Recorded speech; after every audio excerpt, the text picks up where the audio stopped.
여러분 안녕하세요. 후소파판입니다. 오늘은 풀옵션 단기 임대에 대한 얘기를 해보겠습니다. 도심 한복판에서 주택 임대를 전문으로 하시는 분들께는 이 단기 임대가 주 수입원 중에 하나일 거예요. 풀옵션 단기 임대는 다들 너무나 잘 아실 테지만 새내기 공인중개사분들도 보실 수 있으니까 약간 부연 설명을 하자면 깔쇠방하고는 좀 다른 개념이죠. 깔쇠방은 몇 개월치를 선불로 내고 매월 까면서 사는 거고, 풀옵션 단기 임대는 보증금 없이 아주 적은 금액을 예치금이란 명목으로 받아놓고 월세를 매월 선불로 받는 거죠. 단기 거주가 가능하고 몸만 들어가면 되기 때문에 편리한데 대신 월세가 비싸죠. 이 풀옵션 단기 임대의 역사를 잠깐 얘기해 보자면 2000년도 전후에 많이 생겨났고요. 제가 일하고 있는 강남권에서는 2000년대 초반에 엄청난 양의 오피스텔이 들어서면서 전성기가 시작됐어요. 물론 그 이전에도 당연히 있었겠지만 제가 중개업을 처음 시작했던 2000년대 초반에 이게 널리 퍼져나가고 전문 관리회사들도 이때 많이 생겨나면서 풀옵션 단기 임대에 대한 어떤 정형화된 룰이 체계화되기 시작한 게 이때쯤입니다. 초창기의 주 고객층은 일반 회사원이나 연구원들이었어요. 몇 개월 단기 프로젝트로 강남권에서 업무를 보는 직장인이나 장기 출장 온 외지 사람들이 주 고객층이었는데, 회사에서 숙소를 잡아줄 때 3, 4개월, 5, 6개월 이 정도만 사용할 숙소를 1, 2년 단위로 계약하는 것은 좀 부담스럽잖아요. 그렇다고 유흥가 한복판에 있는 모텔을 잡아주자니 나름 인재라고 업무에 합류시킨 사람들인데 모텔에서 출퇴근시키는 건 좀 아닌 것 같고, 당시 강남 쪽 호텔들은 너무 비쌌고, 이런 이유 때문에 회사에서 숙소를 잡아줄 때 일반 다가구나 다세대 주택 또는 빌라를 알아보면서 임대인이 싫어하는 단기 계약을 요구하는 대신에 일반 계약보다는 좀 더 비싼 월세를 제시했던 거죠. 그런데 숙소를 구해주는 회사 입장에선 난처한 사항이 하나 더 있어요. 침대, 세탁기, 냉장고 이런 옵션들은 생활 필수 제품들인데 몇 개월만 사용하는 방에 이걸 구입해 주는 건 부담스럽거든요. 이 부분을 간파한 일부 건물주들과 관리회사들이 생각을 좀 합니다. 아예 옵션들을 완벽히 갖춰놓고 몸만 들어올 수 있게 해놓으면 지금보다 더 많은 월세를 불러도 오히려 세가 잘 나가겠구나. 숙소를 구하는 입장에선 완전 매몰 비용인데 임대인 입장에선 초기 투자 한 번만 하면 몇 년간 더 좋은 조건으로 계속 세를 놓을 수 있으니까. 임차인이 바뀔 때마다 침대를 새 걸로 갈아줘야 하는 것은 아니잖아요. 아예 생활에 필요한 옵션들을 미리 갖춰놓고 좀 더 비싼 값에 임대하는 단기 월세방들이 나타나기 시작해요. 이게 바로 풀옵션 단기 임대의 시초예요. 여기에 2000년대 초반에는 강남권에 오피스텔이 엄청나게 지어졌는데 이때부터 지어진 오피스텔들은 특징이 좀 있어요. 분명히 업무시설로 분류되는데 욕실에 샤워부스에 빌트인 냉장고와 에어컨, 싱크대, 식탁까지 갖춰진 반옵션 상태로 지어집니다.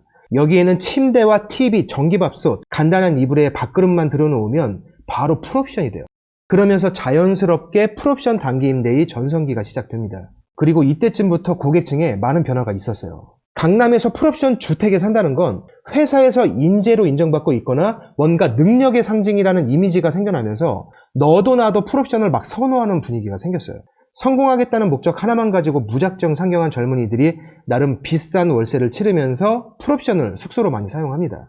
이렇게 상경한 젊은 친구들은 목돈이 없잖아요. 강남에 보증금을 감당할 돈이 초반에 없으니까 2, 300만 있으면 일단 몸만 들어가서 살아도 아무 불편함이 없는 단기 임대를 많이 사용했죠. 더구나 강남에서 풀옵션 주택에 산다는 건 당시에는 고향 친구들한테 큰 자랑거리가 됐거든요. 초창기만 해도 풀옵션 단기 임대는 이미지가 엄청 좋았기 때문에 매달 선불로 내는 월세는 비쌌지만 거기에 산다는 게 좀 선망의 대상이 되는 그런 시선들이 있었어요.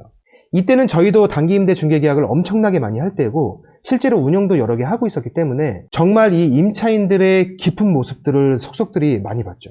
자기 한 달 수입의 대부분을 월세로 낭비하면서 단기 임대에 사는 사람도 정말 많았어요. 허세 때문에.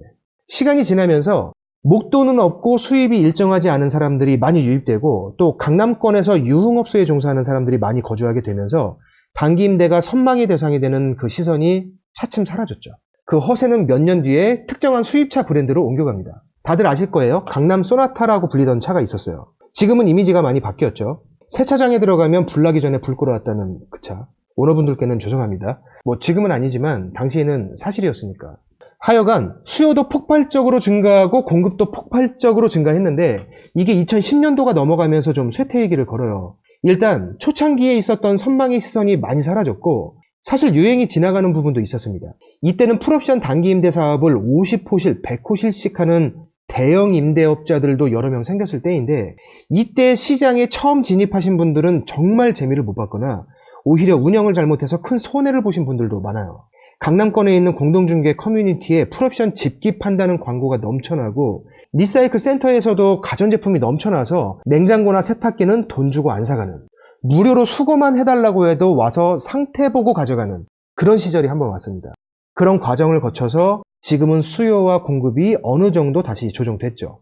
강남권 풀옵션 단기 임대는 좀 특수가 있는데, 이른바 풀옵션 시즌이라는 때가 있어요. 매년 여름방학과 겨울방학이죠. 이때는 월세가 천정부지로 올라가는데 두 종류의 수요층이 이때 유입되기 때문에 그래요. 한쪽은 수험생들이에요. 방학을 맞아서 대치동 입시학원에 올라오는 학생 수요층이 있고, 강남권 자제분들 중에서 외국에 유학 간 학생들이 이때 대거 들어오는데, 이 유학생들 중에는 부모님께 한국 들어왔다고 얘기 안 하고 한두 달 풀옵션에 살면서 친구들이랑 놀다 가는 그런 유학생 수요층이 이때 생겨요.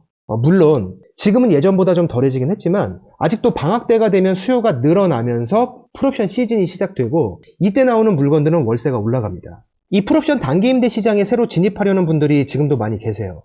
사실 중개업 하시는 분들이 운영하는 풀옵션도 상당히 많이 있습니다. 월세를 좀 더 많이 받을 수 있다는 건 분명 메리트가 있는데, 정말 고수익이라는 장점 외에 단기 임대의 특성상 오히려 운영에 어려운 점은 없는지 다음 시간에 이어서 이 얘기를 해보려고 해요. 풀옵션 단기 임대를 정말 많이 계약해봤고 그 진행 과정들을 20년 가까이 지켜보면서 또 실제로 운영해본 오랜 경험을 토대로 이 풀옵션 단기 임대의 관리 그리고 수익에 대한 얘기를 해보려고 합니다. 오늘 영상 보시느라 고생하셨고요. 다음 영상에서 계속 뵙겠습니다. 고맙습니다.